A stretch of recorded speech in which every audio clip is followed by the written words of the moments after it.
3, 2, 1. Good evening. I'd like to call this regular meeting of the Board of Finance to order for Tuesday, October 20th, 2020. Thanks for everyone for coming this evening. So we have a couple of special presentations to get started, and we'll get right into those before we get to the regular part of the Board of Finance meeting today.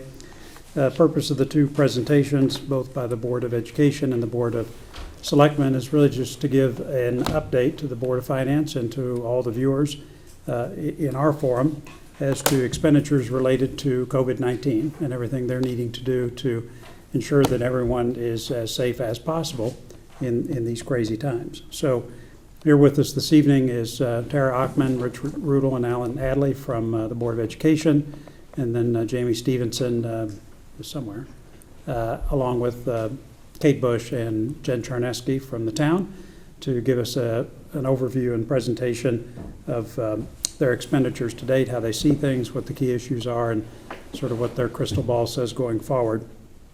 The real purpose of this meeting is simply to inform, to update, and to ask and answer questions.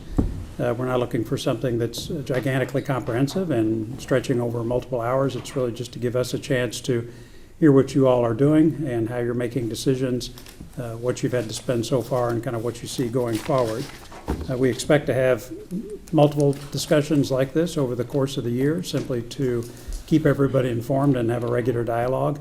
But the other reason beyond that is simply to avoid surprises, right? Ultimately, if there has to be an appropriation to cover some of these expenditures beyond what's in your budgets now, that needs to come through us before it goes to the RTM.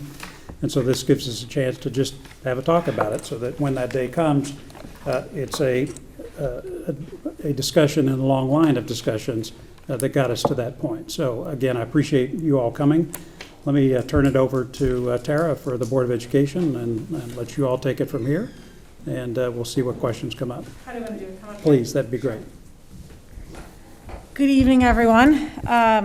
We are back before you. Where we left off this conversation last time was that the Board of Education would not budget for COVID expenses, but we enjoyed almost unanimous support from the Board of Finance to come back and explain expenses that relate to the reopening and running of schools.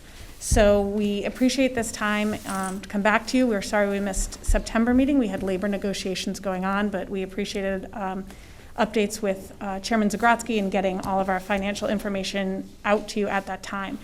Those costs have increased significantly now when we are here before you October. In fact, you have the latest information which has been updated since our last Board of Education meeting, and the board has not even had a chance to go over all of these. So you have the most up-to-date information.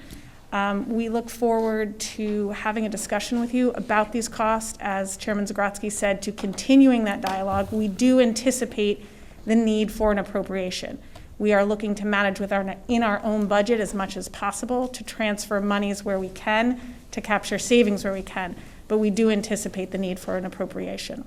So Dr. Adley is here to walk through some of the administration's costs tonight. And I would also like if we had a chance to kind of make sure we determine next steps so we know our next regular update and going forward so that we can, one, get that on a schedule, and two, make sure the board is prepared with all of its information to come to you on a regular basis. So with that, I'll turn it over to Dr. Adley, and Rich Rudel is here to actually help support him in some of the expense explanations if there are questions. And I will be here if they need them. But, fantastic, thank you. Dr. Adley. Much appreciated. Mr. Chairman, would you like me here or there? You're much more handsome up there, so please go ahead. I need all the help I get. Good evening, everyone. It's nice to see you under the circumstances. Thank you for the opportunity of coming before you this evening just to share some of the Board of Education expenses as it relates to the COVID-19. I will say that it's been, first of all, I may make a few just general comments just about the staff and the community at large. The staff has done a wonderful job bringing the students back. I think you're probably aware we are the only derogate district at this point that are fully returned. So the expenses, you're getting a good return on investment. We are fully returned in that capacity. Our staff has done a tremendous job welcoming back the students. The students have had a successful now 3.5 sort of half weeks They were tremendously excited to see each other, and our staff rallied around and were tremendously excited to see our children. Our community has also stepped up because this is a community-wide effort. We really can't have students in school every day if we're not making wise decisions in the community and all. So we thank our community members, our parents, and our extended community for their support in that regard. We recognise that it's a fluid situation, but every day is a good day that we can get our students back in the classroom. So the big picture really is about a month ago or so, or sorry, not even a month ago, by September, end of August, the start of September, sort of indicated to some degree that we had a gross expenditure of about, rough figures, about $2 million, offset by about 500 in grants, which was a net expense of about 1.5. That has since then grown. Basically, if you want to make it in round numbers, it's basically grown in $1 million to $2.3 million in net expenditures to 3.1 in gross expenditures, offset by grants and offset by a possible transfer, and that has still to be approved by the Board of Education, but we have flagged this here. We had 103 sections. We budgeted for 106 sections for enrollment purposes, so we're making that transfer to offset. That would be one of the transfers that we have noted in here. I'm not going to read the diagram, the correspondence to you line by line if you don't mind. I won't do that, but I'll just hit some of the salient points. We do have the increase, and I might just point to the increase first of all. The increase really comes to a combination of additional support services and really support services to bring our students back. We have returned to school in full mode at least 3 feet apart. As we transitioned into a full return, we have been in a hybrid model, which means kids are in a couple of days a week, or a couple of days a week, and then at home a couple of days. We transitioned on the 29th into a full model. It was clear at that point, we don't at this point have in the classroom 6 feet apart, but it was very clear health and safety wise that we needed to meet that requirement, certainly at lunchtime. So in order to have the lunches at 6 feet apart safely, we have expanded a number of spaces. Most of the gymnasiums are being used. For instance, at the high school, 2 of the 3 gymnasiums are being used for lunches. Similarly, at the elementary school and at the middle school, we've had to expand into those spaces. Those spaces have required support services to cover lunches adequately for supervision and safety. So you'll see a lot of these have sort of fall under that. We've also needed some support in the area of technology. We've expanded significantly the number of devices with staff and with students. We just needed additional support in that area. So from between campus monitors, technicians and lunch supervisors, we had another 2 sections of teaching sections. The last time I spoke to this issue, not in this forum, but just back in September when we had the initial sort of discussion about this, as the numbers were flagged, we had 5 sections of teachers, additional teachers for this particular year. Those sections were just needed alone because if you sort of recall some of the buildings and some of the classrooms, not all the classrooms are the same size. Even to get 3 feet apart in some of the classrooms. So in some classrooms we had to expand into another section. That was 5 sections. And then we needed another 2 sections recently to add. We also had additional shields. We've actually got shields now that go around the tables for students. They'll be arriving soon. Additional teacher plexiglass was ordered. And the cleaning, there's a significant amount of budget expenses here in cleaning. That is a tremendous requirement. You've now expanded all the lunch areas, right, significantly. Not just into the gymnasium space, but also into the classrooms. So there's a significant amount of cleaning that needs to take place. Madam Chairman introduced that you've got the latest edition, and you do have that because it shows additional cleaning at the weekends. We feel that's for the health and safety of our students and staff, that is a requirement at this point and a need that has been identified. So with those additional expenditures, that really is the big shift from the original numbers. I'm happy to address any sort of specific question around that, but in order to bring the kids back full time, we basically had to do some different things, and most of that was around support services and making adjustments for spacing physical distance between kids, particularly at lunchtime. That's a big high-level synopsis of it, and I'm certainly happy to entertain questions about particular or specific expenses. Just a couple of questions from me. I was wondering about the sources of staffing needs. Is that really just only to cover the increased sections and teaching load to preserve social distancing, or have you had trouble sort of replacing faculty that are not coming back? I think it said somewhere in here that there were something like 30 faculty members that did not return for this current year. How is all that shaping So up? we have been fortunate with the staff, and we've certainly been fortunate with the staff on attendance, and we have certainly been fortunate with the amount of COVID cases and quarantine that we've had to do. It is sort of trickling up as the trend actually shows it at the moment. But you basically had 5 sections. We had 5 sections of elementary school classrooms that are right up front, were identified when we walked the building with the principals, our facilities department, mapping out feet by feet what we could accomplish. We identified that there were 5 classrooms that we needed additional section for. Since that time, we have identified that we needed, for enrollment purposes, we needed 2 more sections because one desk actually, or 2 desks can make all the difference in some of these classrooms. Have you ever been in them? Some are look great, and some of them just the space just isn't there for them. So between over the summer, start of the year, and changes that have happened since then, we've identified that these are the 7 sections that we need to accommodate, and they're all at the elementary school. Okay. Just a couple other questions, and I'll let my colleagues go. On the grants that you've got, $482,108, I'd be curious as to which of those have been collected. Is there any uncertainty around any of that?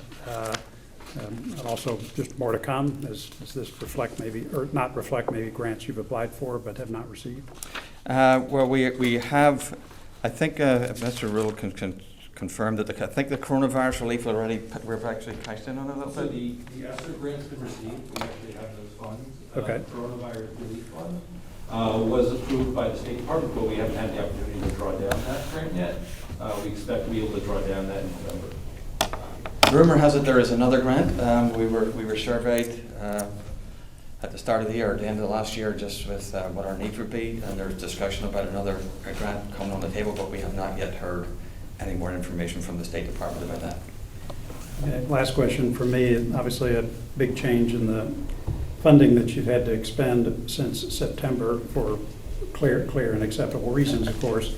What does your sort of forecast look like going forward? Does this feel like it's stabilized in the sense that you're not going to need to add additional personnel, or is this, we can expect kind of going forward that there's still more uncertainty that you're going to have to deal with? Do you have a sense of that? So a lot of the maintenance and current costs for PPEs and that type of thing have been built into this. I would think and hope that the FTEs certainly associated with COVID-19 have settled. So I feel pretty comfortable with that, because I don't anticipate at this particular point, for COVID purposes, of adding any additional sections. I'm hoping that will settle down a little bit. There may be unseen or unanticipated, but at this point I really can't identify most of those at the moment, because I feel as if we've basically covered the bases for the most part, and most part very well and thoughtfully. So I'm not anticipating huge swings, Mr. Chairman. And again, we have anticipated some of the recurring expenses for cleaning the PPEs. Okay. Thank you. Let me turn it over to my colleagues. Anybody have any questions for Dr. Adley? I just had a question on the additional sections, the additional 5. Did you have additional classrooms throughout the elementary schools to put them in? So, again, we had in some cases we had to, like the portables, for instance, we tore down walls. In some cases in the classrooms, we opened up the spaces between classrooms. So the combination of sort of moving people around, we don't really do pods in the school, but let's say we do clusters of, like, let's say kindergarten all together type thing. Well, in this case, we had to move certain sections to a classroom, like if a first grade was in a class that was large, but the class size wasn't that large. Then maybe a fourth grade class had to come up, or so there was a lot of movement around, a small amount of construction, really to accommodate those. Okay. And then in terms of all the costs that you're talking about here, the teachers and the monitors and so forth, is that all sort of run rate for the pro forma for the entire year? Yes, it has, yes. And so and things like PPE and all of those, is that kind of what you forecast to spend over the entire school year? PPEs, maintenance equipment, yes. And these positions are essentially 1-year positions. If, for instance, the cleaning that we're doing, if we happen to go fully remote, which I hope we don't have to do that, but if we happen to go fully remote, we'll only be paying for the cleaning that actually is executed. Have the enrollment numbers settled down? I have a sense that it hasn't been as neat this year as most years in terms of people kind of moving in or moving out of town. Yeah, it's actually fluctuated a wee bit, and actually right now it would be about 37 students below what the actual projected enrollment was. Hence, some of these sections that we budgeted for 106 and we're at 103, and therefore we're making recommendations to the board to make that transfer to offset these expenses. Taylor? The projections on expenses, that assumes we're staying in the building for the whole year? Yes, it does, yes. And other than cleaning, is there anything that would really change much if we didn't? That's kind of why I'm saying I'm not anticipating any huge swings. Yeah. The only, if anything were to happen to change in staffing in terms of coverage or that type of thing, perhaps, but the number of sections are actually covered now by the number of teachers. Okay, I just have to see how the pattern sort of plays out a little bit for coverage for staff and so on. How that to date we've been okay, and very fortunate in that regard. And teachers have also done a good job getting to school. So we'll just have to see how that plays out.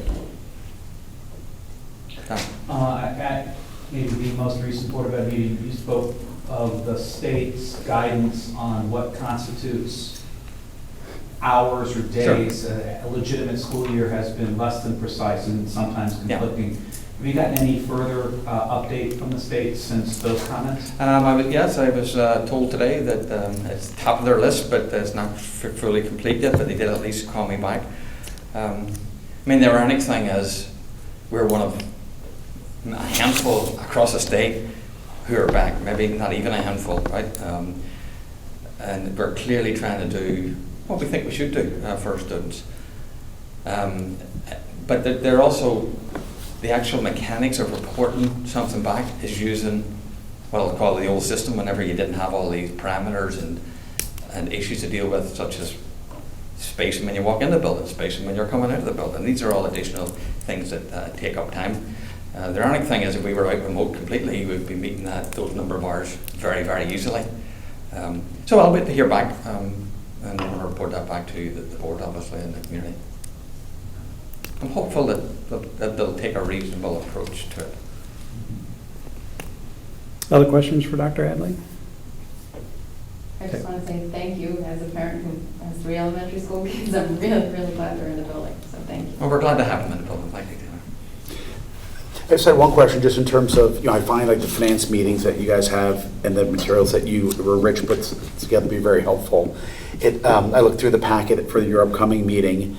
Maybe just if you could explain or make sure I understand it the right way. It seems like what you're doing is you're pushing all the COVID-related expenses into its own RC. Is that for tracking, for reimbursement, for grants, or for budgeting? Maybe if you just want to explain that. I'm not sure if everybody else has noticed that. Yeah, we did. Richard set up a separate RC number for the COVID because we do have to track those, or there may be a possibility of reimbursement from FEMA or otherwise. So we want to make sure that we have an accurate account of those expenditures, and it's very transparent of what they are. I don't know if you want to say anything else. We did set up a separate RC part of it, was for easy tracking, but also when we create the budget for fiscal year 22, we don't ideally want to have those COVID expenses skew kind of your year-over-year outlook. So you'll see like the 7 teachers are in there, the cleaning costs, the facility costs. If we were to kind of lump that into, let's say, RC 12 facilities, you'd see a lot of fluctuation when you compare year over year, which might lead to more questions and more concerns about the kind of the variation of budget. So regarding an appropriation or otherwise, we've identified some expenses that might offset. We'll continue to look at those, and as they identify, we'll bring them through the Board of Education for transfers. And we'd probably look to the Board of Finance and the RTM as to the process for requesting an additional appropriation and when that should take place and so on and so forth. We'd certainly take that into consideration. That would be helpful guidance for us, whether the Board of Finance intends or would prefer us to bring expenses in tranches, bring it as a whole. There's a couple different ways to do this, and we will take your lead on it. But by the time we get around December or January, we will probably need an infusion, for lack of a better term. So I don't know that you all need to decide that tonight, but it would be helpful for us so that the board can plan what actions it needs and make sure that happens in a timely way so you can take whatever action you might need. Yeah, my quick reaction is that as a practical matter, probably the most important thing is the calendar, right? So looking at the RTM meeting schedule and then sort of forecasting when you might run up against an appropriation deficit, if you will, and then work backwards in terms of the dialogues that you need to have internally to fix a number or decide a number and finalize that request to get to the Board of Finance for this meeting, and then to get it to the RTM for it to be approved and appropriated, so you'd have those funds. So maybe just kind of working backwards through that calendar. I don't know if anyone else has any comments in that regard, but that's my initial reaction as to how to think about it. Any other questions for Dr. Hadley? Can I throw a quick question at you, Dr. Adley? On the enrollment, something kind of made me think for a second. Those 37 below enrollment budgeted. I read an article, I think it was in today's paper, that statewide it's 14,000 below enrollment budgeted across the state. Any idea at all what might be driving that? That's a pretty hefty number when you think about it, right? Not just, forget our 37 is kind of 0.5%, I think, for us or something like that, but 14,000, just curious if you have an idea. I don't know if 14,000 have decided just to stay home. I don't think that's the case. Certainly the trend in Connecticut has been to decline, perhaps with the exception of some of the major cities. But that has generally been a trend over the last sort of 10 years, so to speak. So I would think it would be more of a trend line than anything COVID related specifically. Honestly, we were a wee bit surprised that we could continue to look and monitor enrollment. We're a wee bit surprised that it didn't go over actually or increase significantly. So we've seen an increase in sales in town from what we're hearing, but at the moment, kind of anecdotally, what we're hearing is many of those families living in town already have contracts at schools. And so because they can access them remote, they are able to access their school remotely. And so I do think that we may see some enrollment swings in a year or two that would be different than our typical trend line, but it's been very hard to predict at this point. Thank you. Other questions for Dr. Hadley? Yeah, maybe just one question. I know we talked a little bit about expenses. Are there any big revenue items that you're seeing, whether it's like facility usage, parking fees, things like that, that you're seeing be well below budget? Well, we have a new revenue item from the YMCA because unfortunately we weren't able to accommodate the YMCA because of cleaning and the use of the actual gymnasiums at the moment, because they're essentially all set up for lunches. But that's an expense of around $68,000 or so. Our rentals, speaking of rentals. So building use revenue is largely down because we're not renting out our facilities. We did see a large spike in field use revenue, and part of that was because Darien Summer School was held virtually, so a lot of the fields were more available to outside groups. So the increase in field rental revenue largely offset the loss of building use revenue. Great. Other questions for Dr. Hadley?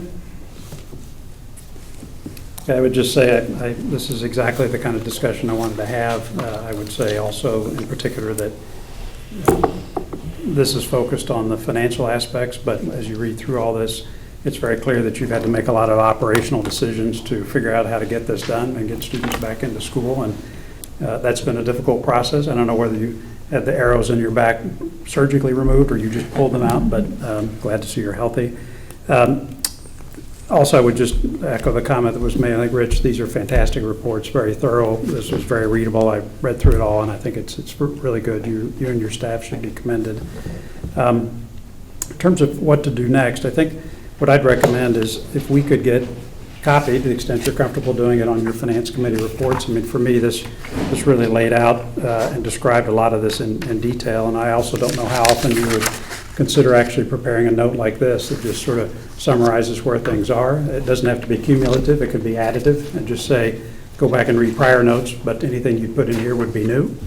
But I think having that information actually does an excellent job for keeping this board informed. So to the extent that you're willing to both share your Finance Committee package as you distribute it, or even after the meeting is held, that we could read through that, I think that would be a great thing to help keep us informed. In terms of when to meet or discuss next, I'm not sure that we need to meet terribly frequently on this, particularly if you all are comfortable with some regular flow of information like what we've got here. We've got, obviously, well, elections, and then state of the town is in less than 2 months, and then we start the budget discussions with you all with your presentation of your budget in early January. And so I would almost recommend that I don't think we need another meeting of this nature for the rest of this year. Tell me if I'm wrong, but the rest of this board disagrees, because you'll obviously, or Tara, you'll have a discussion of all this in summary for the State of the Town address, I'm sure, in December. But perhaps sometime in January we might reconvene and just see where things stand.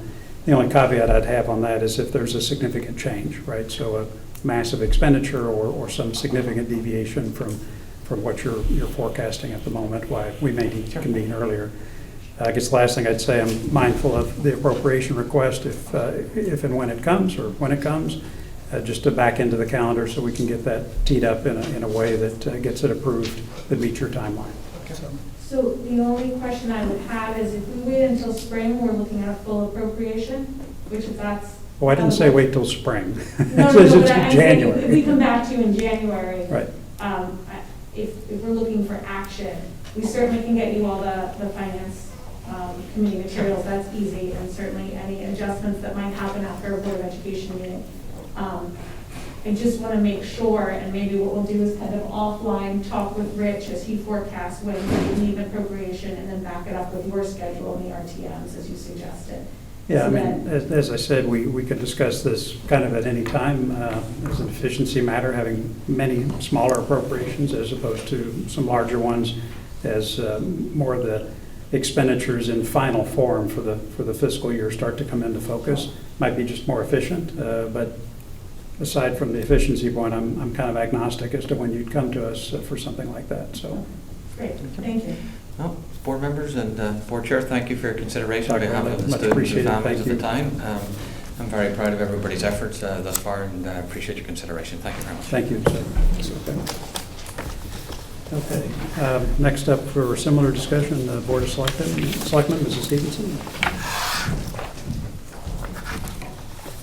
Good evening, everybody. Hopefully you received this afternoon a memo from myself and Kate and Jen outlining the town's expenditures. I too would like to just first take a moment and share with you the extraordinary efforts of the town staff. It certainly wasn't easy. We kept a skeleton staff here right from the start, been here every day. And it's been a collaborative and innovative effort to get through COVID and make all the changes we needed to make in order to keep all of our employees safe, to invite the public back in, which we did recently, to keep them safe. And I'm very, very proud of those efforts, and I have to take my hat off to leadership, Kate and Jen, and the rest of the leadership team, HR, and all of our department heads for their incredible work. As you can see, we have a variety of areas where we've had expenditures. I think all in all, we've been pretty efficient with the costs that it's taken to continue town hall services. You know, honestly, we never missed a beat here. Services have been provided to all town residents from the start in one way or another. And we're very, very proud of that. Legal expenses were pretty high because, we have 2 alphabets worth of executive orders that needed to be interpreted. So we appreciated our town council's efforts on that. And really invaluable getting us through the summer. It's wonderful to be in Darien coastal community in the summer.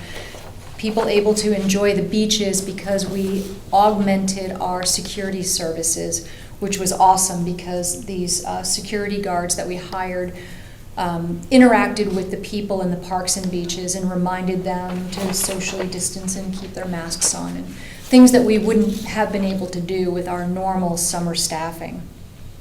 A little bit of police overtime, custodial supplies, which I'm sure you understand, and then some tax collection software that we had to purchase and implement to take care of the tax deferral program that the RTM voted to provide, which has been very helpful, and proud to share that we've collected all but $10,000 of those deferrals up to this point, and our tax collector feels very confident that she'll be able to recover the rest.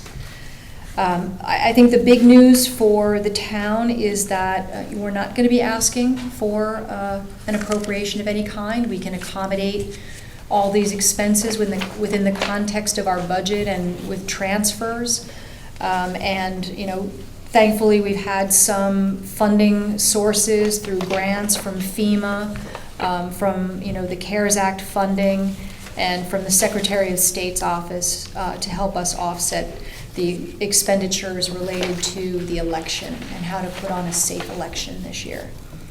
I think probably of greater note for us, rather than the expenses, which I think have been pretty modest considering, are our loss of revenues from Parks and Recreation, from our senior program, but probably most notably in our enterprise parking fund.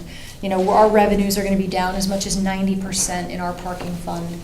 I'm sure commuting is going to come back someday, but we are already looking at prorating our permits for next year to give our commuters a little bit of a break. So that's really the most significant impact has been in some of our revenue areas. But all in all, I think it's been successful, and again, thanks to the staff who've been really on the ball about responding and being very diligent with how we make our expenditures and not overspending in any way, I would say. Happy to answer your questions, and as are Kate and Jen. Okay, thank you. Just 2 quick questions from me. Has there been much community involvement in terms of the types of actions that you've taken, or just simply providing input into the discussions and decisions that you've had to make? Or has the community been kind of quiet, which I might take as an indication of general satisfaction with how things are going? There's been significant input from a variety of different places. As you know, we have an emergency management team. And we constituted our emergency management team even before the schools closed back in March to sort of set the groundwork. We have been in regular communication with our nonprofit partners through the Human Service Planning Council, with the Darien Chamber of Commerce, and with a group from Yale who has provided assistance, volunteer assistance to our small businesses throughout the summer to help them access some of the programs. And of course, we're all familiar with the Corbin Cares project, which was just a phenomenal success for the town of Darien in general, for our restaurants, for our families in need, and for our seniors who continue to get a hot lunch every day, thanks to that innovative program by David Genovese and the Darien Foundation. Along with that, weekly calls with the governor's office, weekly calls with the Western Connecticut Council of Governments, and weekly calls with the Connecticut Conference of Municipalities. So it's really been a large team effort. Everybody's sharing best practice information with one another on how to do things, how to reopen, when, where, and how.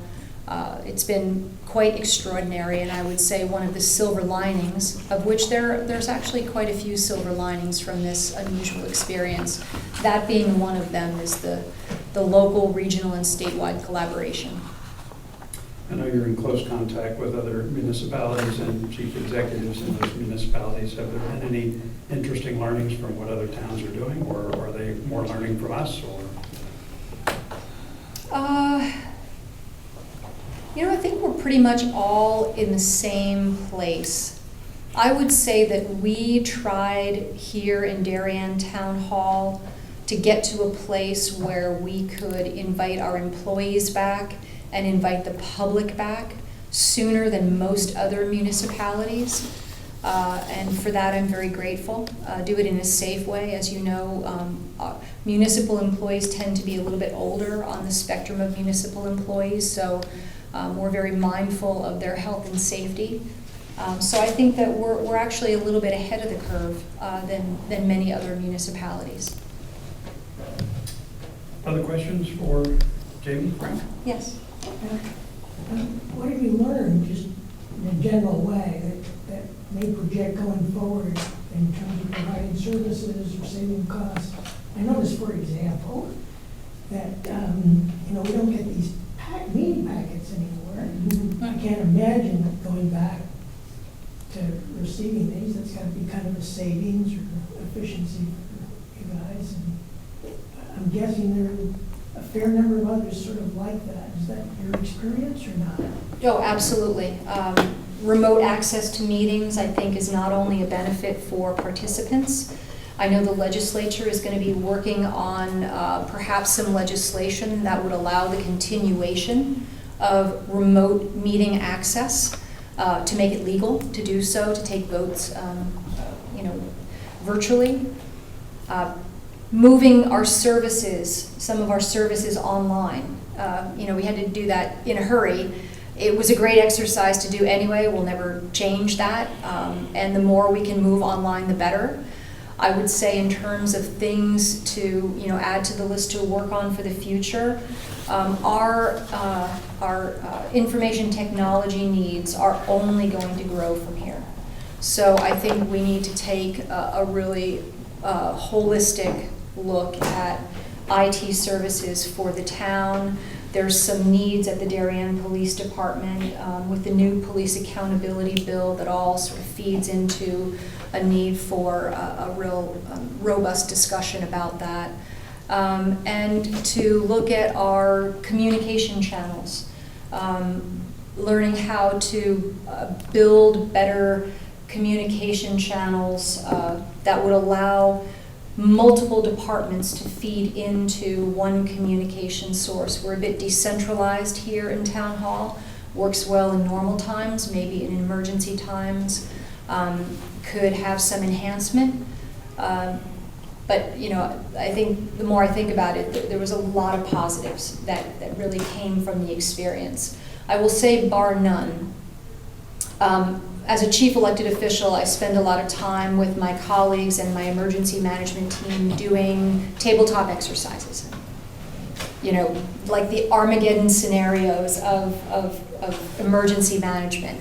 And I will tell you that there was nothing more beneficial than to really have an actual pandemic with some of the other challenges that have occurred in that same time period, to really hone what were, once just plans on a shelf. We really now know the places that we need to focus our attention going forward.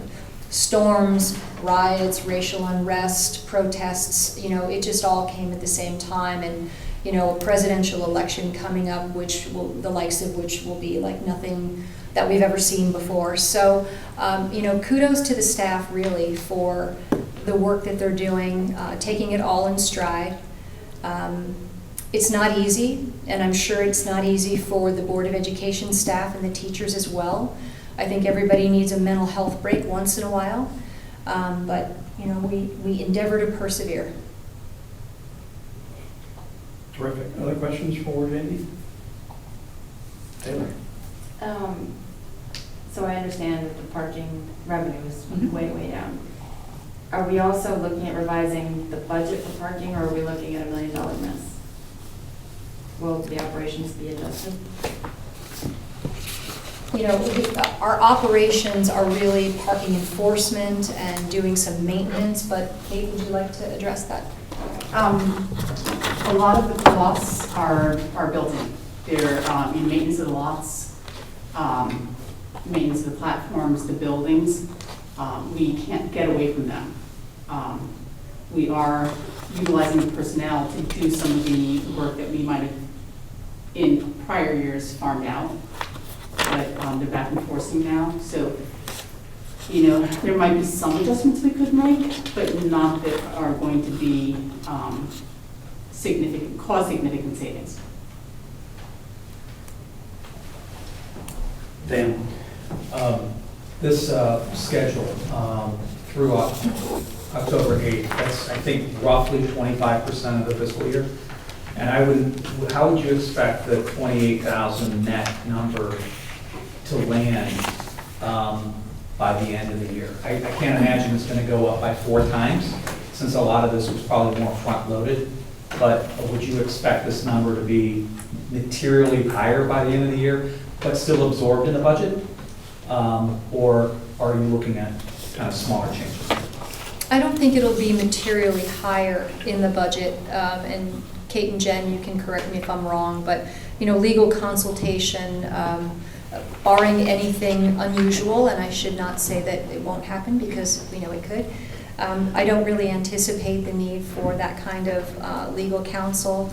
And I think our supplies are really, I think we have what we need, generally speaking. Yeah, you know, a lot of it's front-loaded. Yeah. A lot of our expenditures related to COVID were happening last fiscal year.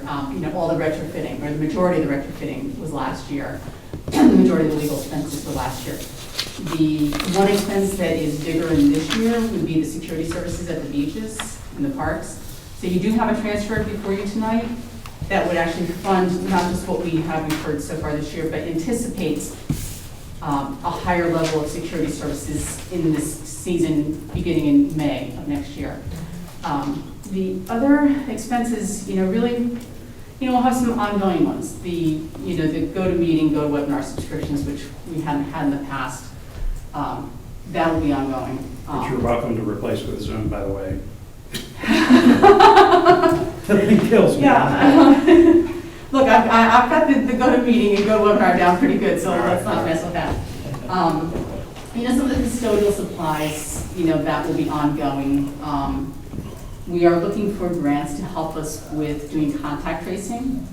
You know, it would enable us to hire some people. So some of the temporary expenses will actually be ending, you know, in 2 weeks when the elections are over. That's where, you know, we've had to bring on additional personnel to deal with the absentee ballots. But I don't see, to fully answer your question, I don't see that you shouldn't be taking this 28 and multiplying by 4. It's not.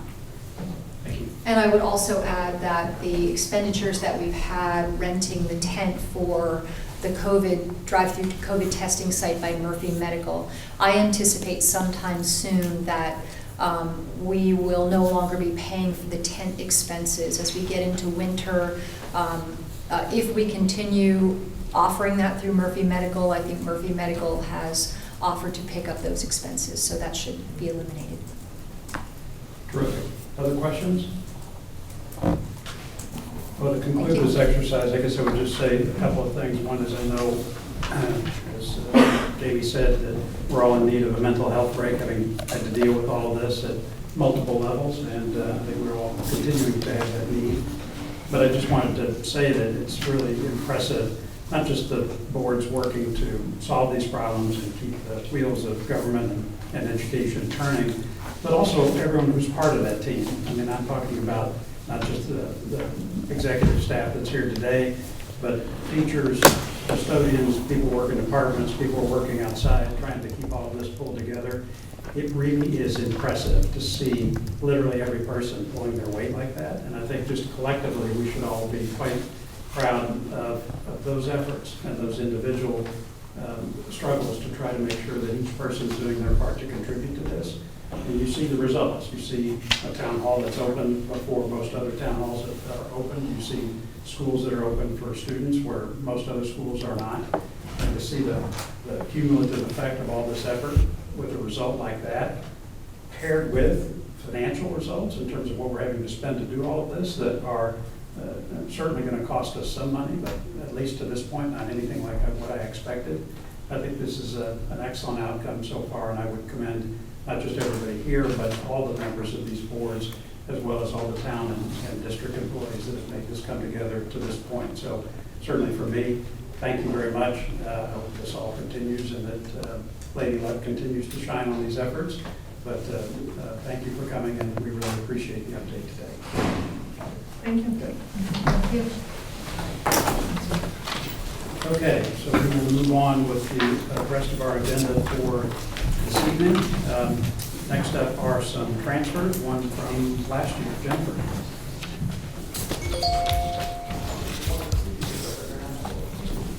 Okay, the fiscal 20 transfer that you have before you was for Darien Fire Department. We pulled it last meeting because the Board of Selectmen had not yet approved it. They decided to hold off pending some additional information. But basically, they had some unexpected repairs and they needed to transfer internally $7,244 to their vehicle repair and maintenance. And it was largely associated with their tanker. I'm okay with this. Does this change where the tanker is on the replacement schedule? Is this a I don't believe so. a life extending upgrade or just keep it running upgrade? I think it was just keep it running. I didn't have any other questions on this. Anybody have anything to note? Okay, motion to approve. Rob, second. Dan, all in favor? 6-0. Thank you. Okay, next up, we've got some fiscal 21 transfers. At this point, could we make a motion under other business to add the Parks and Recreation basketball court item while we have Ken here? Oh, sure. Okay, why don't we do that? Motion to approve. Dan, second. Rob, all in favor? Okay, other business to add a Parks and Rec transfer. Pam, do you want to come up and? Good evening. Good evening. Thanks for coming. Thanks for considering. So Well, this we're is- just considering. We're going to have to sweet talk us a little bit. Please go ahead. So one of the basketball court. correct? Yeah, we'll do that first. So we were appropriated $15,000 out of our capital improvement for the Cherry Lawn basketball court, along with two residents that would also come up with two separate donations of $5,000 each. We weren't certain what the bids would come back at, but the bids came back at, the lowest bidder was $30,000. So therefore, we are short, but we also broke up the project because we had to put in a new fence, and we would save money by going out to bid on our own to a fence vendor rather than compacting it all in the bid itself. So that those costs came in between $6,000 and $7,500 for the fence, and then we also separated out the hoops because that too we could get a little bit cheaper rather than having the vendor themselves add more money on top of it. So those came in at $3,500. So with that in mind, rather than having to slow the project down to try to raise more money, and we still may, I mean, we have a meeting tomorrow night and we'll find out whether or not there is any, if these residents feel as if they can raise more money, then we can certainly give back the money to the account. But in lieu of trying to get ahead of this, I thought it would be, favorable to request a transfer so that at least we had the money to complete the project or get started for the fall. Otherwise, our timing is running out for the project and we'd have to go into springtime. So just to make sure I'm clear, this was teed up before, in the sense that you were going to do it, there was $15,000 appropriated for it. it was underbid, you got some additional grants, net, you don't quite have enough to get it done. And so to keep the project moving and not have to ask or wait on additional grants that might still come in, you'd like $16,500 to move this forward. Okay, that's clear to me. Any questions for Pam? Frank? I remember there was discussion of shrinking it to half court. This is a full court, right? This is not quite a full court, but a little larger than the existing footprint because we opted to take the current footprint and push it more into the woods, away from the problematic tree roots. And that was the reason we were considering half court, because the tree roots were above, and we have some people that don't want to see those trees get cut either. So it's just under a youth regulation right now. And I'm in favor of this. right, the commission really didn't want to go for the half court. Other questions? Yeah, just to understand like the math, I mean, 15,000 was originally budgeted and you have 10,000 of donations, which you've currently collected already? We anticipate tomorrow Okay. to solidify that. Got it, okay, understood. Okay. And this will include 2 hoops, right? Yes, It'd just be a tiny bit shorter than a full court. you got it. Okay. This project was questioned in the budget cycle, right? Was it on the table because wasn't Patty involved in this? Or Dave that remembers? I don't know what you mean by question, but we definitely Like, discussed there's it. a lot of We discussed discussion it. around the Yes. project. Yep. And now we're more than doubling the allocation for the project, right? Well, that's because of fencing and some other things you're Right, adding. There were some- right. there's some additions to Originally, the we original bid, plan. it, and we had 4 bids submitted. But once our guys went in to clear out some overgrowth, they realized the retaining wall was crumbling. That couldn't be seen from all the overgrowth, which was in the bid for the vendor to do. But once we went in to start clearing, we noticed, and we knew we had to go out to bid, because then our guys went in and just took out all the asphalt, and the project changed dramatically. So there was some additional costs, because we didn't have the original bid having a new fence. Terrific. Other questions for Pam? Does this include painting lines? It does. Because I know somebody can donate those for you if that would help. That's in the bid, though, too, so how would Okay. change? Well, if it's helpful. Terrific. Other questions? Well, I think something like this contributes to mental health breaks, so I am in favor of this. Could I get a motion to approve? Dan, second. Bob? All in favor? Okay. Thanks very much for coming. And there was something else, right? For Security. security, okay. 37,450. Yes, okay, I got it. So these are costs that we anticipate we are going to need for the summer of '21, spring, summer season, to have the security gates up and running, because we spent additional money on the park monitor this summer that we overspent in order to have the additional security. Okay, I understand this. Questions about this transfer? Okay, well, these are the kind of expenditures you need these days. I understand this. Motion to approve? Jim, second. Rob, all in favor? Okay, thanks. All right, terrific. Thanks very much. All right, thanks, Pam. Stay well. Okay, so that covers 2 Parks and Recs. Next one is up, is for the Police Department. You have seen items like this in the past.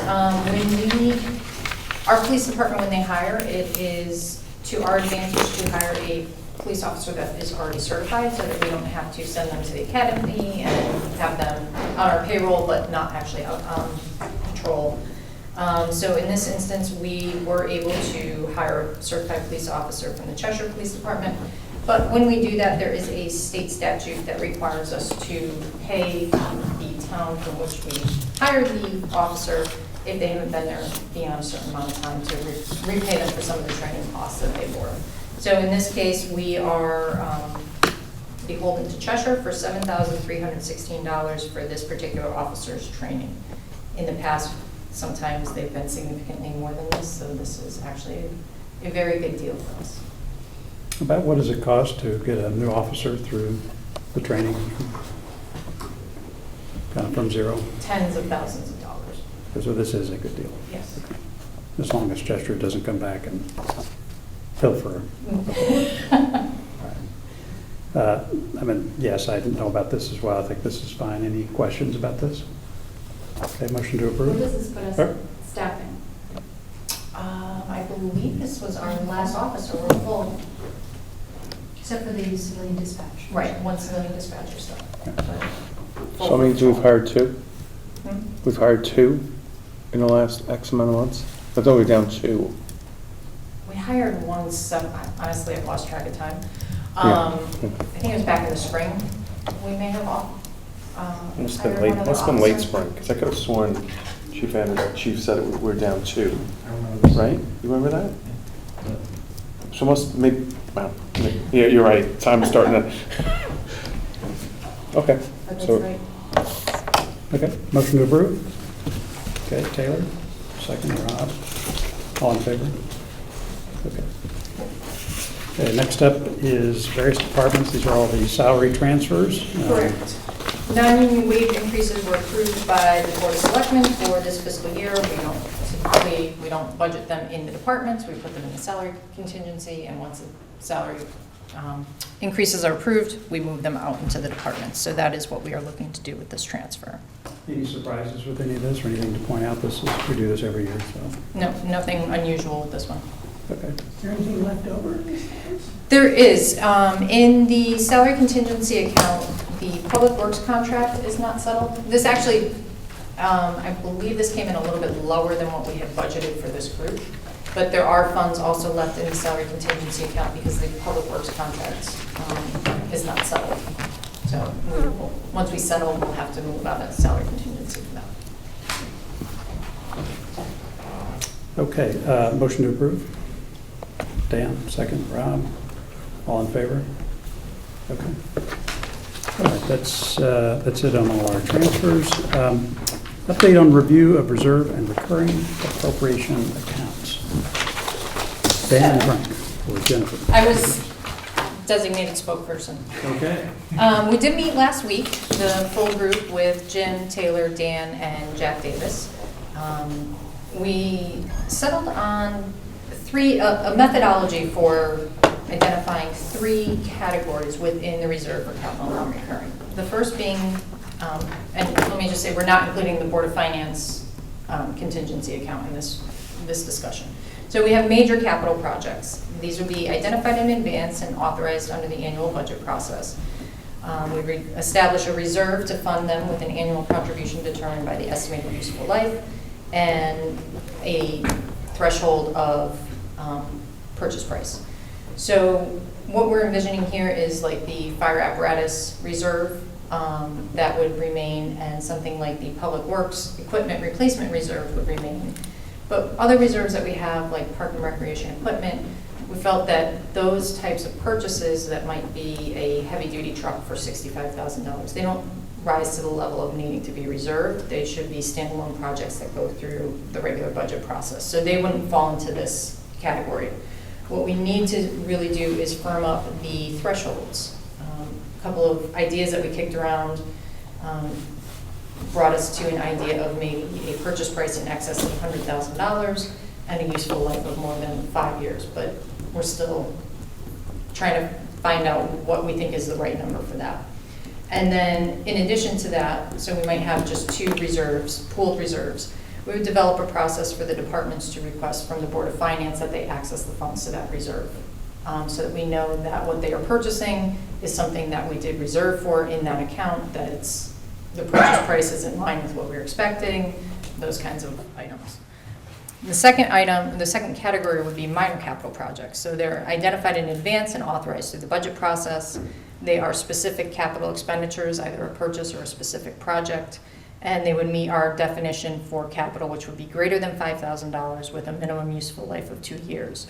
So these are the typical things that we see: a basketball court, a purchase of a mower would fall into this category. Something like the now I'm drawing a blank. Could be a plan or a study. The plan of conservation and development would be something like this. So what would be different about this than what we're doing right now? Right? Really, Part of it part of the would- budget process is sort of small capital, and we approve them as an expenditure. What we would see is more items coming through this, because rather than putting a number into reserve for park and rec equipment that might cover mowers or blowers or trucks, we would see an individual request for the truck, an individual request for the mower. We would be moving them out of that reserve group and into the individual projects so that they can go through and be evaluated against all the other individual capital projects through the budget process. And then the final category is a little bit new way of thinking for unexpected capital. So an unexpected capital reserve account of some sort to fund unexpected capital requirements such as significant repairs, maybe funding at, we need to figure out the amount, but at the moment we're discussing $35,000 replenished annually out of the Board of Finance Capital Contingency Reserve and spent at the discretion of the town administrator and finance director or some combination to allow for addressing emergencies that come up. If they are truly an emergency, what we're envisioning is something where Kate and I could determine that, yes, this is appropriate to use these administrative reserve funds. If it's not an emergency and can wait until the next Board of Finance meeting, we bring it to you as a transfer out of your Board of Finance contingency account. And then the final idea that we are working through is eliminating the small capital accounts at the fire and police departments and strictly following our capital definition, which is a purchase price of greater than $5,000 and a useful life of over 2 years. And if items don't meet that requirement, we would put them in the operating budget. So the discussion is ongoing about the particular thresholds for reserving, a funding strategy for something like fire apparatus, and then finally, how do we apply this methodology to our existing reserves and transition from what we've been doing where we had a pooled reserve for some of these items that we think should be individual projects and closing those out. So we need to figure out how we're going to manage that transition. Is there something about this where maybe you'd have, kind of like what we do for transfers that are below a certain threshold, right? You guys just make those transfers and then you come to us with a summary, but the idea here, instead of giving, board approval for a lawnmower or something fairly lower level like that, that there would be, say, an appropriated balance, right, on which you could draw to just do that, and that your obligation would then be to report sort of small capital items that some combination of you and Kate approved to both the Board of Selectmen and Board of Finance to kind of capture that same efficiency. Is that kind of what you're thinking, or is that maybe a consideration? Yeah, along those lines. So we were talking about it in terms of unexpected emergency items, but I think that if the board wanted to expand that to include, I don't want to say smaller miscellaneous items, but more administrative level or size items, we could certainly look into that and come up with a process to, that both Kate and I feel comfortable that there's appropriate controls, because we don't want you to cede too much of your authority to us. Right.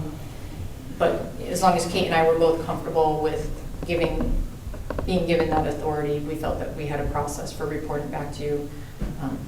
Yeah, the only reason I Definitely give it a suggest try. that is just because the transfer process efficiency improved dramatically when you guys had the authority to come and approve those things, and then we were reviewing summaries as opposed to having to go through each one individually.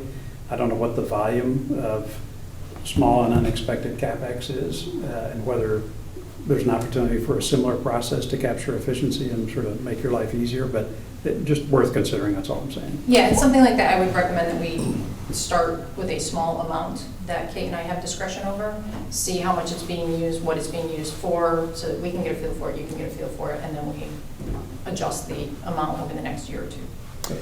I think, isn't the thinking that some of those smaller items would just be included in the operating budget?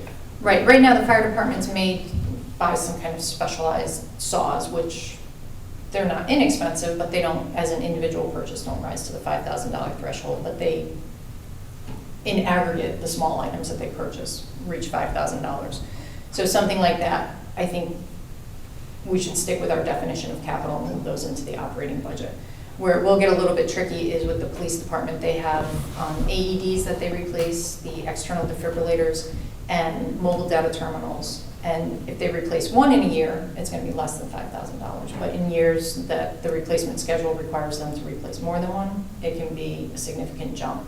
So we might need to look at how we handle those and consider if we want to make an exception for them, because they can create wild swings in the operating budget based on their replacement schedule. So I think with the small capital we have, they're being used for many types of things, and we're really going to have to pick through and evaluate. For this type, it goes here. For this type, it goes here.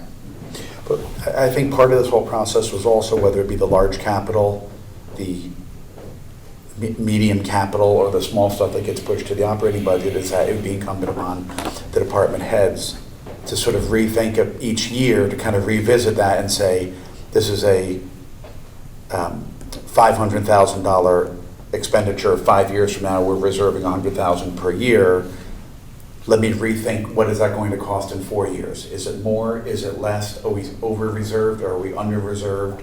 And sort of think about that on an annual basis, so that the amount that's contributed, it's not just that we start contributing day one and then year 5 or year 10 pops up, we need to pay for it, and then we don't necessarily know if we've been over-reserving or under-reserving. So that'll put a little bit more work, I think, on the department heads to think about, like, planning if it's an operating budget. Are there one AED this year or 3 this year? And I think with this plan and really defining what we include in a pooled reserve, it's going to bring us down to probably just fire apparatus capital, public works equipment reserve. Reval is a little bit of its own animal, but because we'll have fewer reserves, we will really be able to have a quality review of the capital replacement plan for those and the funding schedule every year. With so many now in so many departments, we don't have that same quality review all the time. And I think maybe, if I'm representing this correctly, the idea of having a handful of smaller ticket items in a reserve that just sort of is effectively a lapsing account that kind of rolls on and rolls on and rolls on, and then can be used down the road to pay for a bunch of small things, or then something big, can lead to sort of duplication of reserves across many budgets. So by putting them in the operating budget, if it's not spent, then it goes back into the general fund, and then next year it's part of the operating budget, and they can decide to budget for 1 or 2 or 3 of those small things. But it doesn't.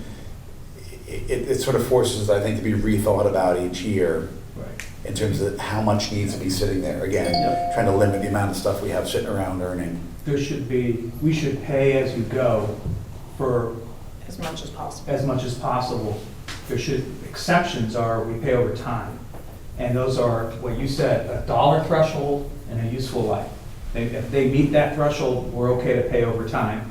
What Jim said is, we're going to look at that every year and make sure we're funding that reserve appropriately. We might be overfunding it, underfunding it, or appropriately funding it. We'll have that conversation with fewer reserve accounts. We'll be able to have a high-quality conversation around that. But otherwise, everything is in the budget cycle, and then either emergency or maybe small, to your point, can go in this, quote, unexpected fund that the town controls and reports, but doesn't seek approval, but reports back to Board of Finance. I like it. I think currently we have about $400,000 in the reserve and non-recurring in the Board of Finance. The Board of Finance, after the closeouts last month, we have about $830,000, I think. Okay, but a portion of that is what could be used to deal with small unexpected items. I like it. This is great work. So we're meeting again next week? Yeah, end of next week. So we'll have more to report at the November meeting. And we also, I think, want to make sure that when we set these threshold dollar amounts, that it's well informed by the town and by Ed and by public safety, and that we're setting them at levels that make sense for the way the town is operating. And I think the timing is probably good, because with the budget cycle starting in 2 months, I think when we ultimately make this decision in the next month or two, that can sort of naturally be implemented into the budgeting process for next year. I like big improvement. This will make things a lot more efficient, I think. Other comments on this? Okay, 5-year forecast. So this is the exercise that leads to the state of the town discussion and presentation of all that to the RTM. Historically, we've had a committee or other folks kind of working on this. It's kind of morphed in the last 2 years of Jennifer pulling together a set of slides that provide sort of a general overview, and then I'll chime in with some analyses or perspectives that I think ought to be presented at that state of the town, which I'll circulate to all of you sort of in advance of that meeting. And we certainly can do that again this time. I think obviously the issues that would weigh in more than for just for the first time that we haven't had in the past are around COVID expenditures, a few things like that. I also usually like to put in something about trends in sort of state policy making and legislation that might be of import or impact us that we should be paying attention to and the potential financial implications of that. And so what I propose is if anybody's interested in sort of getting involved in the sausage making on this and wants to see some of those analyses that we'll get started on now so that we can talk about it briefly at the November meeting before the State of the Town address, let me know, drop me a note, tell me if you want to get involved. Otherwise, Jennifer, I'll give you a call and we'll kind of kick that off. I've got a few things to maybe address or talk about, keep it short and pithy, but moving along in that regard. One question I would have, do you all have a sense of how the State of the Town is actually going to work? I mean, historically, we're there in Town Hall and we give presentations. For the last 2 or 3 years, I've had slides that I show and sort of do all that extemporaneously as opposed to having a prepared speech that I read. But if we're not going to have that venue, and that maybe the thinking is we go strictly to just an online presentation or Zoom, something like that, that format doesn't work as well. And I should probably go back to much to everyone's disappointment, I'm sure, is I would probably have to go back to just a prepared speech. Any thoughts on how that might be coming together? I haven't heard any discussion about how we're going to handle that. Yeah, I think that I would say that there's at least a 50% shot that since it's in December, it will be virtual. Okay. But you could still do a slide presentation and share your screen. Okay. I will ponder that. Thank you. In any case, however that gets decided, we got to figure out some of these things. So what I'll do this weekend is I'll pull together just an outline of stuff that's occurred to me, and Jamie, I may give you a call on some legislative stuff and get a better sense from kind of where you sit on that. And then, of course, share notes so that we don't cross paths in the content that we deliver. So we'll do all that. But that's the plan. Any questions about 5-year forecast? Okay. Approval of the 2021 meeting calendar. So Jennifer sent the proposed list of meetings for next year. And Jim, you had pointed out or sent me just the copies of the Board of Education proposed calendar, and I kind of read through all that and tried to sync these up. You pointed out a couple of things. Do you want to talk about that if you've got that in front of you? Yeah, so if you look at our meeting on the 19th of January and then our meeting on the 23rd of March, the Board of Ed budget calendar suggests sort of two sort of meetings that the Board of Ed would have with the Board of Finance, right? One was after the superintendent puts his budget out and they've gone through their weekend of discussion. They move along pretty quickly in terms of their hearing and ultimately cutting and voting on it. They had a meeting scheduled between the Board of Ed and the Board of Finance on either January 12th or January 19th for us to ask questions and then for us to receive answers back. And so I guess the question is, do we need to, the meeting where we would get answers back is scheduled for the 19th. And then there was another sort of working session scheduled on their draft schedule for the 23rd. So these are really good points. Maybe. For the 16th. Yeah. And what I was just going to say is to wind that up. I mean, there's sort of two different ways I think that they were looking for us to interact with them. One, give them some initial feedback before they have to vote on it themselves, even though we get it after they voted on it. And so that would have to occur sometime in that sort of second week of January. And I think that's understandable, because I mean, they don't necessarily want to vote on something if we have concerns or questions around something. And then there's the more formal one after they voted on it, and then we kind of continue to dig through it more, where we meet together like we did virtually last time to kind of go through and discuss any actions that we might want to take on it. So I just thought, do we want to build those two dates into the whole process here? It's great that you bring this up. So if I think about just the order of worship on all this, is that there's some amorphous start to this where the Board of Finance provides some kind of guidance to the Board of Education. And that guidance is X, right? It's around percentage increases or what we want to see, or just some general guidance. And so I've seen Board of Finance chairs do this differently in the past. I remember Murray or Liz would go over to the old Board of Education meeting, and John Bolton was chairing, and she or he would come in and just give some thoughts as to where they thought that budget should go. And that was really the precursor to a lot of this. And then the next big thing, which has been a very helpful innovation, is the superintendent's presentation of the budget. So I like going to that meeting or listening to that, because that's sort of one-stop shopping. You get to hear the high-level budget and all its major components. And so that's scheduled in their proposed calendar on January 7th. Okay, so we'll hold that date in our heads here for a minute. On January 7th, that's a Thursday, and that's where the superintendent's going to go through the budget that he's presenting to the Board of Education.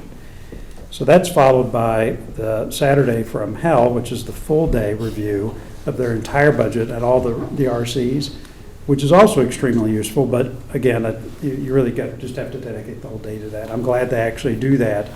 The great thing about the superintendent's budget is that we can listen specifically to that, and if you've got particular questions, you can sit into the longer meeting. And then after that meeting, we've got then this first joint meeting, which Jim has referred to. So this is the one on the 19th, okay? So Actually, on the 12th. Well, I'm sorry, it's the 12th or the 19th. Yeah. This is a snow day or something, but it's one of those two meetings. At one of those two meetings, we would provide our input. So the first question before we get to the later meetings is, how do we want to sequence all this, right? Because you could argue that maybe in November, we need to provide some guidance before the superintendent actually pulls together and finalizes his budget. Because if we wait until, the 12th or the 19th, depending on which day that takes place, that's sort of after Dr. Adley's finished his budget. He's he's ready to present that to the Board of Education. And we have a meeting with the Board of Finance, and it's not clear what we're supposed to do at that point. Are we supposed to react to his budget? Do we need to provide some guidance? It feels like the horse has kind of left the barn at that point. And so if I think about kind of when we might do this, we could do it in a few ways. We could have a discussion about this, say, next month, where we provide some guidance. It could be that we collectively come to an agreement as to what that is, and I state that in the State of the Town address in early December. That might be the right time to do that, just timing-wise. Or we could wait until this meeting. So we've got this initial part. We've got, when do we have the initial sort of Board of Finance guidance or perspective on all this? We've got Dr. Adley's presentation on the 7th. We've got time set aside with them on the 12th, the 19th. What do you guys think about that? That we're in a position now to kind of remake this sequence of events. How was it done this past year? So it kind of runs together in my mind. I think we had a meeting like what's teed up on the 12th or the 19th, and I gave some high-level comments on the budget. And it really didn't go much further than that. There was a brief, I think, Q&A, something like that, and then it kind of ended. But it felt, the reason I'm bringing this up and why Jim's question about the calendar was timely, and I've been thinking about this, it just strikes me that that doesn't really work, that we really ought to have some point where we say something before a lot of work gets done. And then their work gets done and we hear it in some detail. And then maybe we comment on that before the Board of Education actually votes, because now they have to come in and have their own say. And then, once the Board of Education approves their budget, right, that's when we need to make a final decision, and maybe we have the Board of Education come to the board, or we do like we do other departments and talk to them offline, and if we need the Board of Education to come or not. One thing I do want to make sure of this year is that there was a sense that in the budget kind of panic this past year when COVID was coming into a clearer focus, that we didn't have enough of a dialogue with the Board of Education. You remember all that? Or with the RTM committees. And so one of the things I want to sharpen up is to make sure that there's ample opportunity for that this year and that we're not in trouble about that again. So we'll, in terms of the springtime discussions of that, we'll definitely make sure that that's going to get done. John, I had a couple thoughts on that, and I kind of view there being three different steps, and it kind of it applies to both the Board of Ed budget and the Board of Selectmen budget. I think sort of before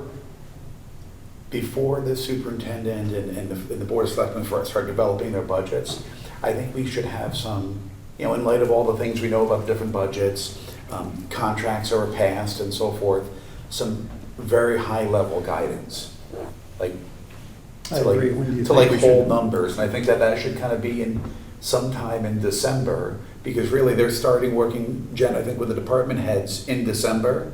No, the department heads are gonna start preparing their budgets, Yeah, like now. and I'm late getting it to them, and then we usually request that they get it back to us in mid-December.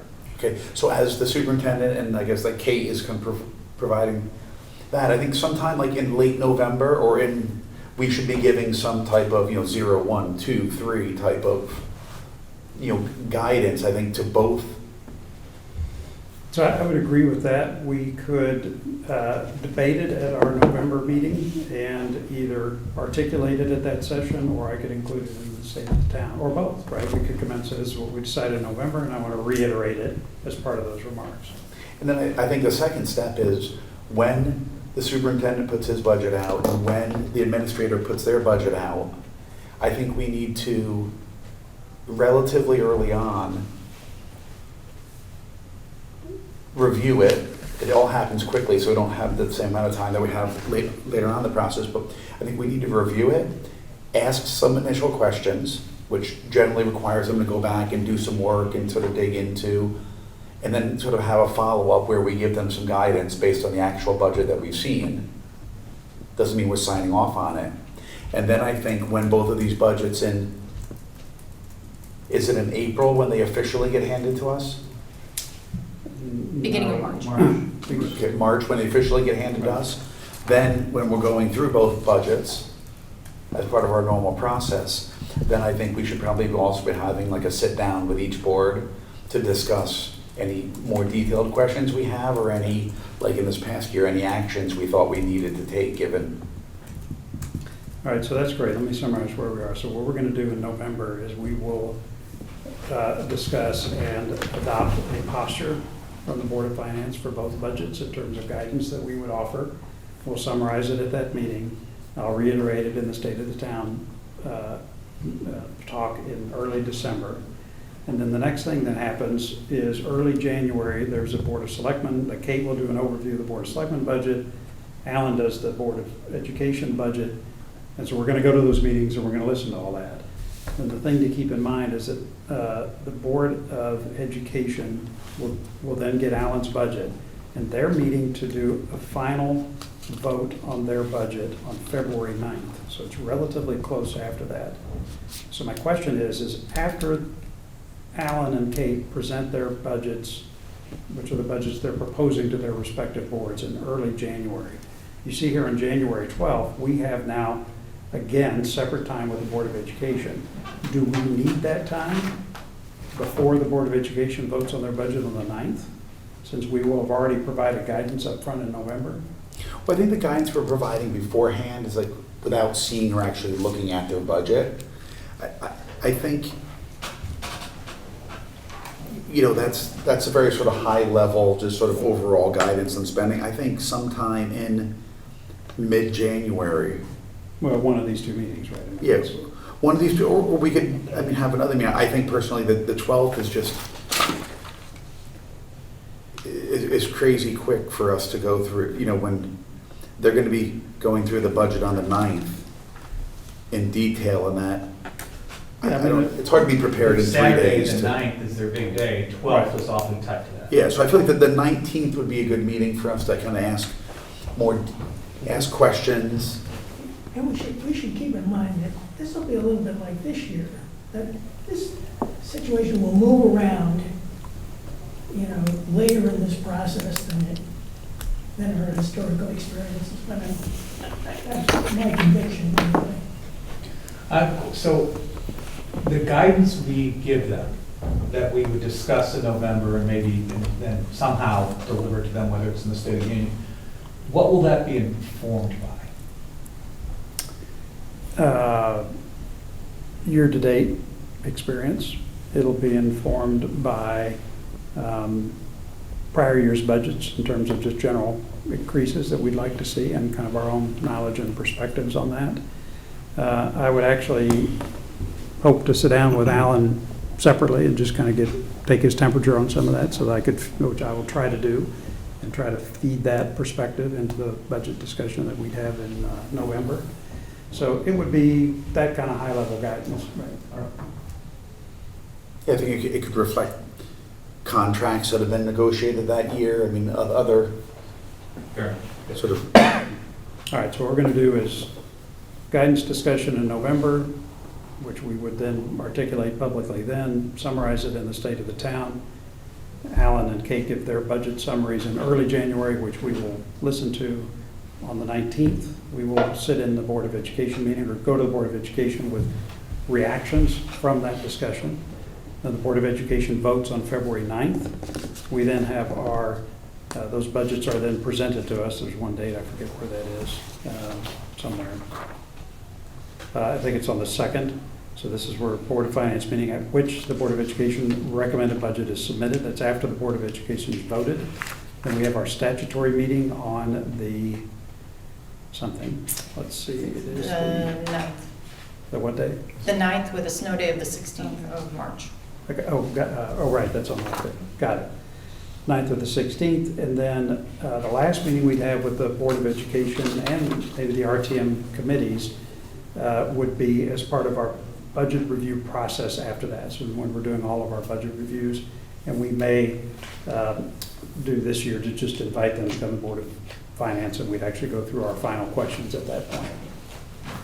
Okay, and then we'll coordinate with the head of the Education Committee for RTM and all that. yeah. And I know last year there was like some questions about like what does the whole working session mean? And I thought about that a little bit. You know, and to me that is, you know, as we're sort of deliberating on, you know, how we may pass or adjust budgets, that would be the time where we ask, you know, some more detailed questions, have some back and forth dialogue, and to ultimately finalize what we choose to do. Yeah, I think that actually works. The unusual circumstances we had last year was just that we ended up cutting their budget because there was a general sense that we were all in a difficult way with lots of unemployment, and we needed to come up with a cut that we doled out between both boards, and that's what we did. I think the turbulence we encountered was there was just not enough public discussion with them. So let's see how things go. I'm not anticipating something similar this year, simply because we're going to have to spend money to meet things like COVID requirements and all of that. So we're in a different spot coming into this next budget cycle than we were last year. But let's see how it goes. In any case, I think you're exactly right. We need to build into the schedule working sessions with not just those two boards, but with also with the relevant F&B committees. So, You know, and just as we think about budgeting here, I do think like Rich, it was a fairly ingenious way that he's presenting. If you've seen like with this new RC 28, like if we begin this budgeting session and we don't know what next year is going to look like, is there a way to think about and develop budgets? Here are if things are normal. Here are things if we're spending an extra $3 million on COVID-related items. Because I know it's hard to foresee, but I think ultimately they're going to start making budgets in a month. Right. yeah. Okay. Yep. Great idea. Other comments? Okay, I think what we have is a plan. On this particular thing, I'll send a note around to everybody, just because I think this is really important, to see if I can summarize it. Maybe you and I can collaborate and get that out to somebody, or to get that out to the board and copy to Jennifer and make sure we've got that right, so we can feed that into this process. We do need to approve our calendar today. Yes.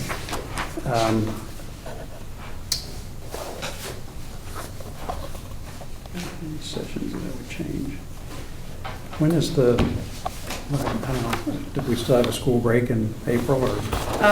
Right now, it's on the calendar for the 12th to the 16th, which is why we have our regular monthly meeting on the 6th, and the vote on the 6th, because we have to file the budget with the town clerk by April 20th this year. So Yeah, if we so we don't just- meet during spring recess, Yeah, we don't have any meetings on either the February or April break, like this year.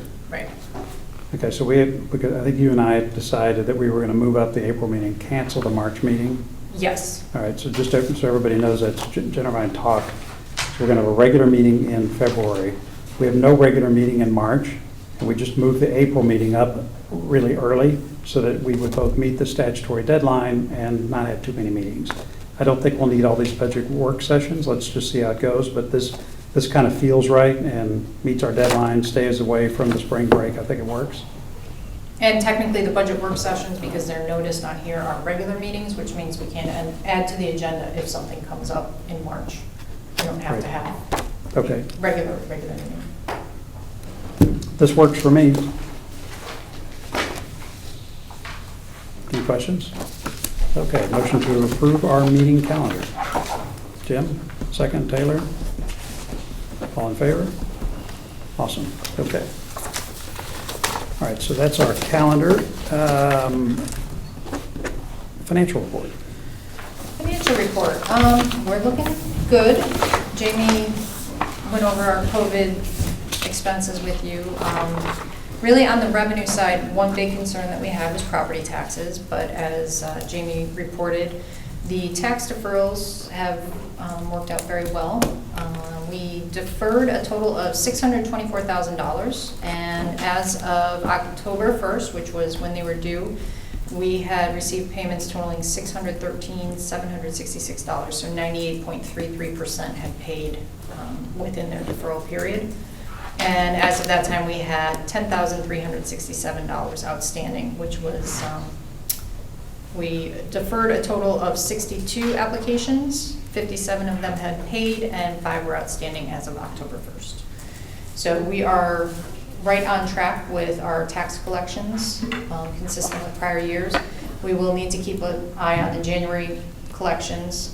We don't have a deferral option, so we'll have to see if some of those who had to defer their first payment, see if there's any kind of an impact on them in January. And if we see lower collections in January, we might need to have a little conversation. Other than that, our town clerk revenue is much higher than usual. There's a high volume of real estate transactions and mortgage refinancing that is driving their revenues. So through September, they had taken in $721,000, which was 47.47% of their budget. We actually lowered their budget, thinking that there may be fewer transactions.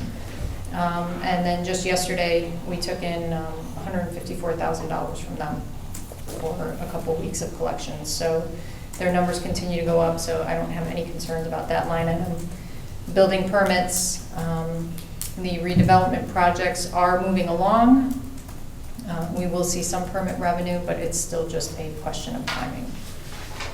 On the expenditure side, nothing really significant. Again, as Jamie mentioned, we have program revenue that's not coming in because programs are either not running or we're having fewer programs. But on the flip side of that, we're not paying those program expenses. So budgetarily, it's not a significant impact.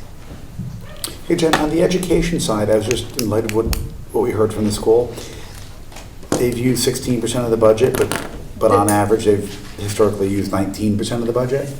What number we can report here is really just a function of what they have sent to us to book on our side.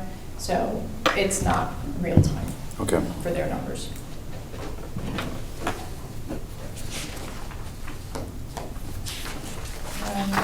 those were the only things that I was going to highlight, but if you have any questions.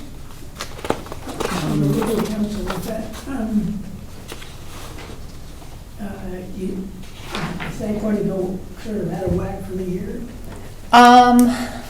Not because of COVID. In the current year, we only have about $8,000 of COVID-related expenses. That number does look high because we encumber the full retainer, the full year's retainer in July and then pay it off monthly. But overall, our general legal fees are running pretty close to normal. The only question I had was just on active bonded projects here on page 9. I seem to recall for Ox Ridge, for the bonding that we did, that there were time limits as to either when spending needed to be initiated or when it needed to be completed to meet the terms of that bonding. Is there any issue with any of that?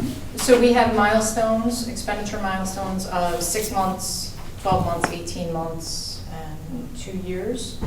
So we haven't hit the 6-month mark yet, but we are in a good position to meet that. I think the 6-month mark is 10% of the full issue. So everything that we issued along with Ox Ridge counts towards meeting that milestone.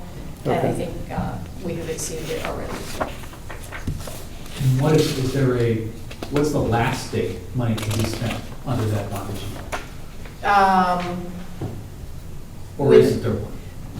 There isn't one, but once you go past these milestones, you get into arbitrage issues, which we shouldn't have a problem with. Yeah, we're not even close to that right now, right? All right. All right, just checking. That was the only question I had. Any other questions on the financial reports? You know, on the parking, I think there's a page in here for the parking fund, right? Mm-hmm. Page 8.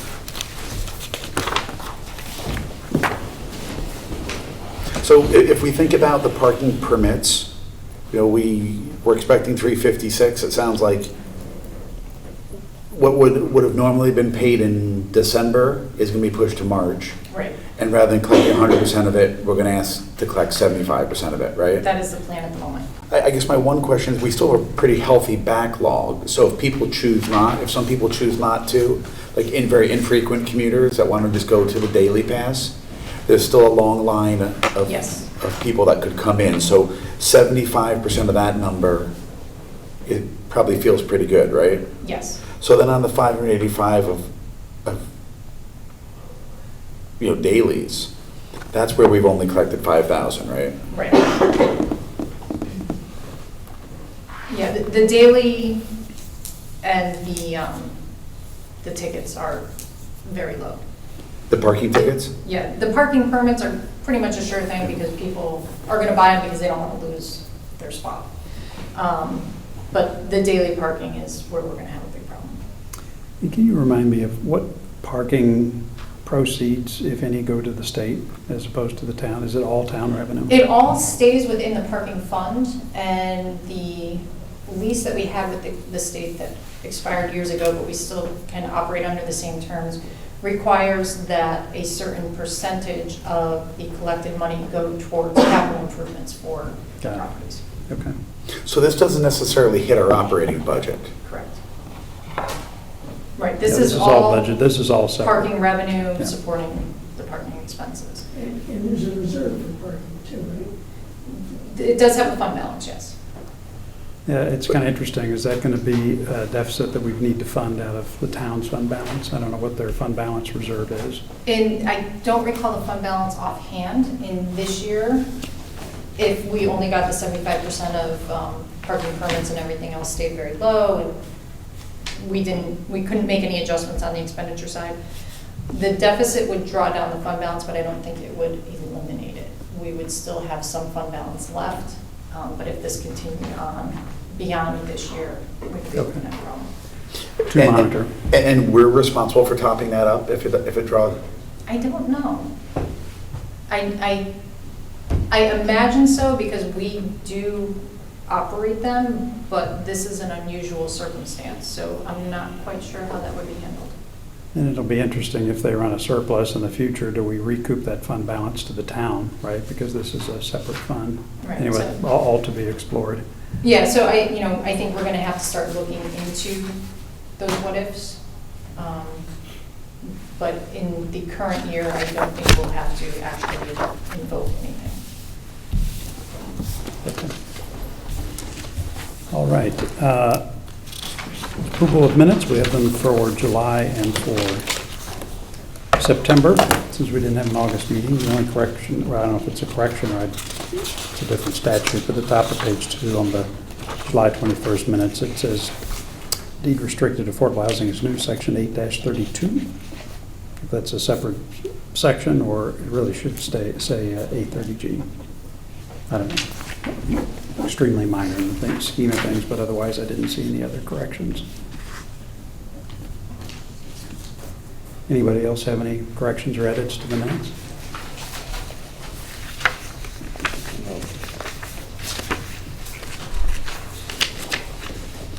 Okay, so for July 21st, to approve those, Jim, you were absent. Motion to approve July 21st. Rob, second. Taylor, all in favor? Okay, 5-0 to 1. We'll let Jim abstain. And then for the September 15th minutes, I believe everybody was here. Everybody was here for that. Motion to approve. Dan, second. Jen, all in favor? Okay, great. Okay, the minutes are done. Special assignments and committee reports.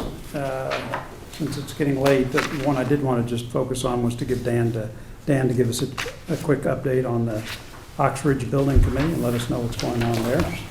I'll try to get through this quickly. Timetable, on October 5th, we received state approval to commence the bidding process. That bidding process did commence, and bids are due a week from Thursday. The academic wing hopefully will commence construction in November. That's on the southeast part of the existing property. And then that is scheduled to be completed in February of '22, at which point K-5 students and teachers will move into that academic wing, and construction will commence on phase 2, which is called the assembly wing, which is basically the footprint of the existing building.